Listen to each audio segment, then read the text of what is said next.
Next person up, Don Falk, and it's a kind of a mysterious subject. Mysterious Sunday. It's fun.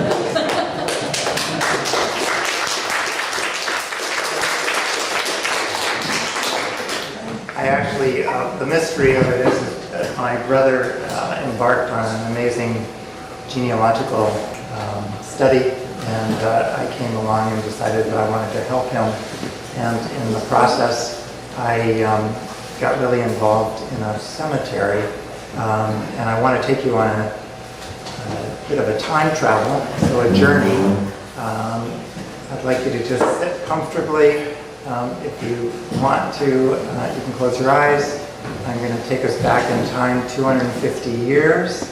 And well, now that we just have this information about the area here, we can go back 250 years right here on this point, and we can go before the influx of other people. Form a bubble around yourself, and I'd like you to float. I'd like you to float halfway or more around the planet to the central part of Europe. And so we're in about 1761. And we're going to an area of Prussia that has a region called Silesia. And as we arrive there, what we see to the south of a walled city is an area, a field that has been given to the Jewish community, and it's for their burials. Up until that time, they'd always had to bury the dead in various places about 25 miles away from the city.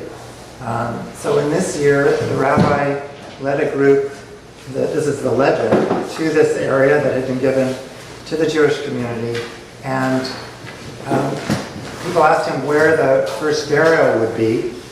This is a triangular shaped piece of land, and he took a stone and he tossed the stone, and he said the first burial will be where this stone has landed. And it turned out that his was the first grave that was dedicated, and so he was buried there, and then a year after his death, a stone was placed upon his grave. And then now we're going to travel forward in time, and over the next about 100 years, the cemetery is going to be filled. And in about the 1830s and 40s, my father's great-grandfather and grandmother, my mother's great-great-grandparents, and her great-grandmother will be buried in that cemetery. And as we go on forward, another block of time, about 80 years, my father's sister, as about a 9-year-old, will go on a field trip with her Hebrew school, and she'll be taken to this cemetery. And in her telling of the story, she said that they went the 25 miles away to Durnford, where the earlier cemetery had been. But the cemetery, or the stone that she went to see, was her great-grandfather's stone, and he's buried right there in her city. And so he was called the Durnfurter Rav. And so there's a possibility that in her mind, she went to Durnfurt to see her great-grandfather, the rabbi. But actually, she was right in that cemetery. And that cemetery, at that point, was 4 blocks north of where she grew up. And a darkness comes to the story at this point because when my mother turned 18 years old, on her birthday, she was by this time in Switzerland and safe. A man went to the cemetery. His name was Willie Cohen, and he was keeping a diary of his experience. And at this point, the world of the Jewish community in Breslau was really closing in on anybody who was left. He was there with his 2 daughters, one of them a 9-year-old, and on my mother's 18th birthday, they went to the cemetery, and he went and he had found his great-grandfather's grave. And with his daughter, they went there. She placed a stone on her great-great-grandfather's grave. Sadly, the great-great-grandfather, he reminisces that this man only lived to be in his 50s, and he in his 50s at that point himself is thinking about the fact that it was quite a short life. And neither of them will survive the Holocaust. And so the community will completely be gone from this town, the city, where the cemetery is. But he's also mentioned that the gravestones are all toppled, and he doesn't want to climb over them and in any way deface or be disrespectful to the memory of the people who are buried there. So then, from 1941, we go forward 55 years to 1996, and my mother and my brother and I travel to the city of Wrocław, Poland, because Breslau, after the war, has become a Polish city, and we go down what was the Klassenstrasse that now has a Polish name, and we come to a fence, just like a chain link fence, and because of Stephen's work with the maps, he knows that we're at the edge of where the cemetery would have been. And as we look through the fence, there's a tennis court, and there's a low building housing sports events, and a gravel parking lot, and that's where this cemetery was. There's no sign of the cemetery at all. And so we look at that, and we take it in, and then we leave, and we visit other cemeteries that are still having their tombstones, and where we do a lot of research. And then 20 more years go by, and now we're in last fall. So you've come with me essentially back 250 years, and now I'm having you float back to this time, November 2016. I made a little movie of the cemetery, well, the gravel place. Steve and I stood there. We thought, well, we should take a stone and we should do something. We looked around, there was weeds and things growing there. Essentially, there were no little pebbles, there was no stone to toss. But there was a documentary that was being shown one of the evenings that we were there, and we went to the documentary, and afterwards we were going to meet with the people who had made the film, and we were waiting for them. It was a hotel, and to the side of the hotel was a little restaurant, and the whole place was reserved supposedly for us, but we were an hour late arriving. And about a group of 6 of us stood around talking without the documentarian, and there was a fellow over to my left, short fellow, Polish, speaking a little bit of English, and there was a pause, and you could tell he wanted to enter the conversation, but he sort of didn't, he just didn't. And so at one point I turned to him, and he said, why do you come here? What is it that brings you here? And I said, well, it's a cemetery. And he said, well, the old cemetery or the new cemetery? And I said, well, neither of them. It's actually the old cemetery, the one on the Klassenstrasse that isn't there anymore. And he said, oh, I know that cemetery. I filed a claim in 1998 that piece of land would be held as a sacred ground on behalf of the Jewish community. And this is the first time that I had known that anybody else really cared about it or knew about it or was thinking about this cemetery that had sort of become my point out there. And so I was really shocked and amazed. And then he said, yeah, I know that one Rabbi, Isaiah Berliner, was buried there. And I said, yeah, he was my great-great-aunt's husband's grandfather. And he said, but that's the only person I know who's buried there. So I have records for 4,000 100 people who were buried there, and I've been working on it for the last decade, and would be happy to share with you more information about the cemetery. So we left here with a completely different sense of the place, of the site, and there's a postscript to this story, and that is that in about late January, we got an email from this man, Jerzy Kishler, saying that Best Western was about to excavate a corner of the cemetery plot because it actually belonged to the railway, that the railway had a right-of-way over a section of the cemetery, and that somehow Best Western International had decided to put a hotel there, which completely turned over the whole idea that the land had been protected. And then we learned over a few weeks that they were excavating for the building, and they came across bones, but they came across bones that were in boxes. This is under the ground, 8 feet under the ground. That clearly the bones had been excavated already from somewhere else, buried there. It's still sort of a puzzle how this would have happened and when this happened, and what history of the cemetery I'm missing. So it comes all the way up to the present, and there probably will be a hotel there. Though in the act of doing this, I think there also will be something set up there as a memorial to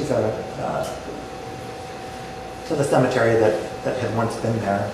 And slowly but surely, Stephen and I have pulled together many different databases so that we actually start to know who all the people are who are buried there and how they are connected with each other, how their families are intermarried across generations.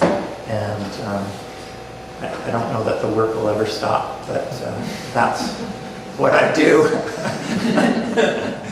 I'm not doing other things here. Thank you very much.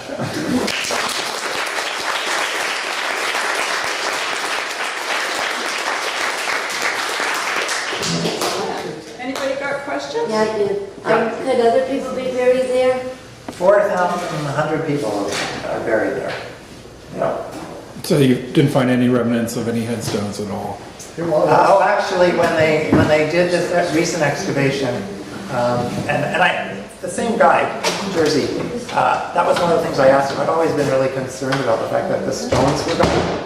And I assumed that it was a very heavily bombed area of Breslau at the end of the war. Breslau was one of the last cities that was defended, and tragically, I mean, it just total destruction of that area. So I assumed, since there was 100% bombardment to the south, that the cemetery was destroyed. However, the cemetery was not destroyed. The stones were there until the late 60s, when the Polish government made a decision to remove the stones from Jewish cemeteries. If I give them a generous nod, I would think that because it was a magnet for people to come in and just camp out in these old cemeteries, and so they were trying to create open spaces rather than closed spaces. But one stone from that period ended up on a church wall a little bit to the north, and we went and found it this year and looked at it, and then we could figure out whose stone it was because of all of our data. And then when they did this excavation, they turned up one other gravestone, and of course we could figure out whose gravestone that was. How big are the gravestones? They are big. Some people may not have. Can you explain the idea of placing stones on the? On the stone? Right. Because some people may not understand that. Yeah, so one of the traditions is when you visit a grave of somebody that you care about, or that you've heard about, or that you venerate, that the Jewish tradition is that you bring a small stone and you place it on the gravestone as a honorific, just to honor the dead. I've seen that in the cemetery. Did he have a response for his request for that land to be protected and? So we've got, what happened is that, and the history is not yet known. I think the railway was given a certain kind of right-of-way, and that the government chose to look at that right-of-way as ownership of the property. And so at some point, and it's not clear when, possibly all the way back into early 1870s, when the railroad became an issue. I mean, when the cemetery was set up, there was no railroad. But since the railroad came to the south of the city, right there, the big railroad station is just across a big road from it, I think they got access, and bits of land were then taken. And perhaps that was how these boxes got set up, that at a time when they built something, they actually already had excavated parts of the cemetery. But it's divided up now, and there's a section that is protected, and then there's the sections that are potentially going to be built on. Yeah, so if the railroad came in around the 1860s, right? Yeah. There was already a graveyard there. Yep. So somebody gave them permission for that right away. Would they not have moved the graves? It could have been when they moved them, part of them. I mean, they didn't move. But do you know where they moved them? Well, that's what we're thinking these little boxes are. We're thinking that they were boxes that were from a time when something had to have happened earlier. Yeah, and was that the time in the 1860s when people were very anti-Jewish and may not have cared too much? No, at that point, well, it's a bit of history that we don't know. It wouldn't have been a particularly anti-Semitic period. It wasn't during the pogroms. The pogroms were doing. No. Not in Germany. No. This was considered German. This was Germany. Yeah. Prussian. No, this So is Russia. how does Ancestry.ca work? So does he get information from people like you, or how did that? We still get information from them. But we do have, we have databases that are probably more Unless you have comprehensive church records, I know that certainly the Catholic Church has comprehensive records. You Yeah. can't track. these are Jewish community They records must that have, we have. they must have done a fairly good job at tracking the spiritual rituals and marking Yeah. it down. But the only thing I don't have that I still am looking forward to having, and maybe that will be a talk one day, is when I get the burial map of that cemetery, because I have 4,100 graves and I have them all numbered, not by me, but by some system, Previous person. and I don't have a map to tell me where on this triangle the graves actually stood. So I'm looking So forward to is that. your ancestors buried there? Many. Mm. It might be there's some records in the old railroad files and archives and things. Be an interesting twist, but unlikely, yeah. I think it's going to come out either out of somebody's historical documentation that they saved, or the community will stumble over it, or it's been misfiled. Yeah. I mean, one of the interesting things about this particular cemetery is that for years we had a list of the 4,000 people buried there, and it was referenced to a different city. And it was only that Steve, looking over things, that he suddenly thought, well, this Grotgau place, this actually sounds like the Klausensstrasse burial list. And, as soon as we started comparing it, was like, yep, there was no Grotgau list. I mean, they were never buried in Grotgau.